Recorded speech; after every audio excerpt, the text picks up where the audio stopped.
held, then the silence deepened and changed.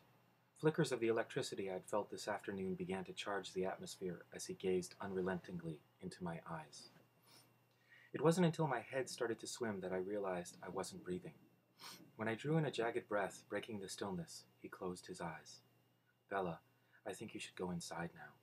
His low voice was rough, his eyes on the clouds again. I opened the door, and the Arctic draft that burst into the car helped clear my mind.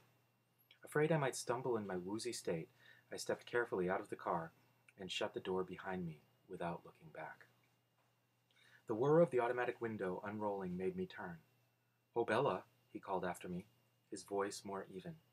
He leaned toward the open window with a faint smile on his lips. "Yes, tomorrow it's my turn." "Your turn to what?"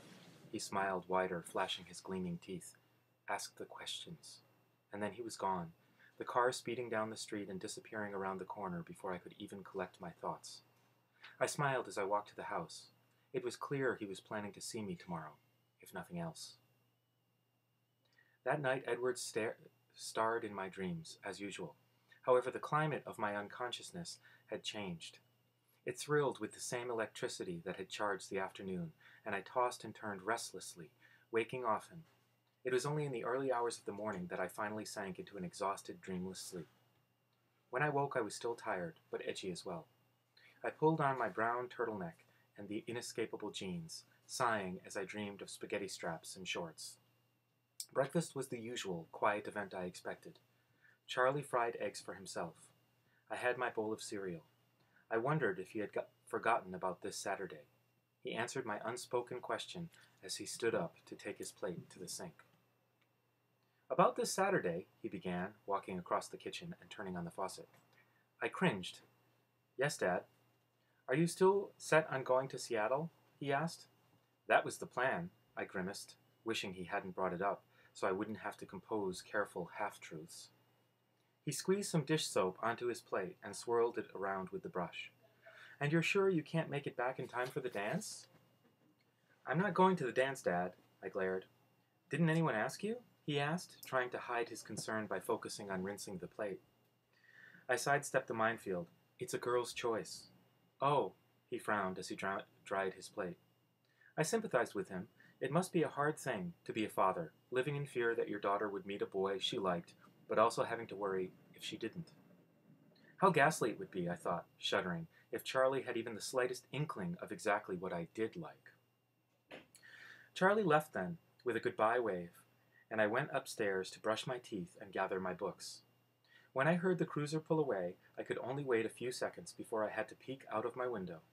The silver car was already there, waiting in Charlie's spot on the driveway. I bounded down the stairs and out the front door, wondering how long this bizarre routine would continue. I never wanted it to end. He waited in the car, not appearing to watch as I shut the door behind me without bothering to lock the deadbolt. I walked to the car, pausing shyly before opening the door and stepping in. He was smiling, relaxed, and as usual, perfect and beautiful to an excruciating degree. "Good morning." His voice was silky. "How are you today?" His eyes roamed over my face, as if his question was something more than simple courtesy. "Good, thank you." I was always good, much more than good, when I was near him. His gaze lingered on the circles under my eyes. "You look tired." I couldn't sleep, I confessed, automatically swinging my hair around my shoulder to provide some measure of cover. "Neither could I," he teased as he started the engine. I was becoming used to the quiet purr. I was sure the roar of my truck would scare me whenever I got to drive it again. I laughed. "I guess that's right. I suppose I slept just a little bit more than you did." "I'd wager you did." "So what did you do last night?" I asked. He chuckled. "Not a chance. It's my day to ask questions." "Oh, that's right. What do you want to know?" My forehead creased. I couldn't imagine anything about me that could be in any way interesting to him. "What's your favorite color?" he asked, his face grave. I rolled my eyes. "It changes from day to day." "What's your favorite color today?" He was still solemn. "Probably brown. I tended to dress according to my mood." He snorted, dropping his serious expression. "Brown?" he asked skeptically. "Sure, brown is warm. I miss brown. Everything that's supposed to be brown, tree trunks, rocks, dirt, is all covered up with squishy green stuff here," I complained. He seemed fascinated by my little rant. He considered for a moment, staring into my eyes. "You're right," he decided, serious again. "Brown is warm." He reached over swiftly, but somehow still hesitantly, to sweep my hair back behind my shoulder. We were at the school by now. He turned back to me as he pulled into a parking space. "What music is in your CD player right now?" he asked, his face as somber as if he'd asked for a murder confession. I realized I'd never removed the CD Phil had given me. When I said the name of the band, he smiled crookedly, a peculiar expression in his eyes.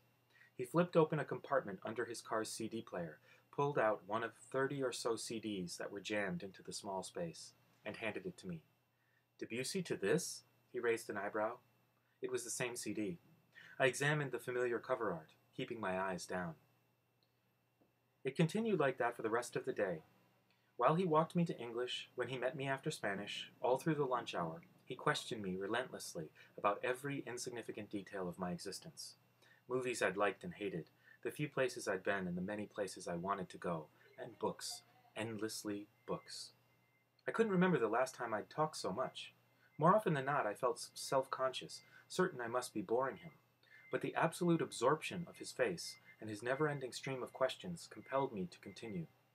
Mostly his questions were easy, only a very few triggering my easy blushes. But when I did flush, it brought on a whole new round of questions. Such as the time he asked my favorite gemstone, and I blurted out topaz before thinking. He'd been flinging questions at me with such speed that I felt like I was taking one of those psychiatric tests where you answer with the first word that comes to mind. I was sure he would have continued down whatever mental list he was following, except for the blush. My face reddened because until very recently my favorite gemstone was garnet. It was impossible while staring back into his topaz eyes not to remember the reason for the switch. And naturally, he wouldn't rest until I'd admitted why I was embarrassed. "Tell me," he finally commanded after persuasion failed. Failed only because I kept my eyes safely away from his face. "It's the color of your eyes today," I sighed, surrendering, staring down at my hands as I fiddled with a piece of my hair. "I suppose if you asked me in 2 weeks, I'd say, onks." I'd given more information than necessary in my unwilling honesty. And I worried it would provoke the strange anger that flared whenever I slipped and revealed too clearly how obsessed I was. But his pause was very short. "What kinds of flowers do you prefer?" he fired off. I sighed in relief and continued with the psychoanalysis. Biology was a complication again. Edward had continued with his quizzing up until Mr. Banner entered the room, dragging the audio-visual frame again. As the teacher approached the light switch, I noticed Edward slide his chair slightly further away from mine. It didn't help. As soon as the room was dark, there was the same electric spark, the same restless craving to stretch my hand across the short space and touch his cold skin as yesterday. I leaned forward on the table, resting my chin on my folded arms, my hidden fingers gripping the table's edge as I fought to ignore the irrational longing that unsettled me. I didn't look at him, afraid that if he was looking at me, it would only make self-control that much harder. I sincerely tried to watch the movie, but at the end of the hour I had no idea what I'd just seen. I sighed in relief again when Mr. Banner turned the lights on, finally glancing at Edward. He was looking at me, his eyes ambivalent. He rose in silence and then stood still, waiting for me. He walked toward the gym in silence. Like yesterday, and also like yesterday, he touched my face wordlessly, this time with the back of his cool hand, stroking once from my temple to my jaw, before he turned and walked away. Jim passed quickly as I watched Mike's one-man badminton show. He didn't speak to me today, either in response to my vacant expression or because he was still angry about our squabble yesterday. Somewhere in a corner of my mind, I felt bad about that, but I couldn't concentrate on him.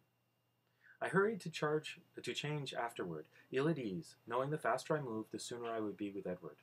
The pressure made me more clumsy than usual, but eventually I made it out the door, feeling the same release when I saw him standing there, a wide smile automatically spreading across my face. He smiled in reaction before launching into more cross-examination. His questions were different now, though not as easily answered. He wanted to know what I missed about home, insisting on descriptions of anything he wasn't familiar with.